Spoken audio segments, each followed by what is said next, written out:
Reagan's presidency and social concerns of the 1980s. When Ronald Reagan nabbed the presidential office in 1981, the people's distrust in the economy allowed doors to be opened to a new approach to taxes, along with important changes in the federal government. One of Reagan's largest power moves was moving the judicial power to the right, and who he appointed to the Supreme Court. One person that was nominated was Republican Sandra Day O'Connor.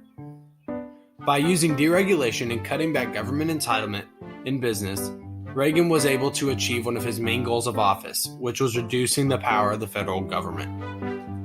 By 1984, Reagan had gathered a huge following of conservative voters that included Southerners, Westerners, Reagan Democrats, and business people that would ultimately help him grab his second term in 1984. In the election of 1984, Reagan won the Republican nomination for the second time and was pinned against Democrat Walter Mondale. By no surprise, Reagan won in a landslide, and him and his vice president George Bush remained in office for another 4 years. The largest health epidemic of the Reagan presidency was the AIDS crisis, and at the time of its emergence, it infected mostly homosexual men and intravenous drug users.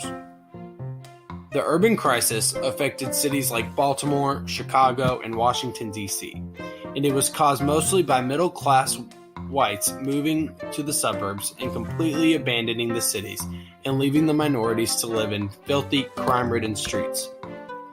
During the Reagan era, almost 60% of women were in the workforce, and along with many getting management positions, but they were not treated equally in the workplace, which led to unions fighting for equal rights and pay equality. While in the late 60s through 70s, women finally achieved equal rights in the workplace, and it was a great payoff for all of the fighting that went into it. In the 1970s through 1980s, homosexuals were fighting for equal rights and fair treatment and were succeeding, but it all went downhill when the AIDS crisis struck.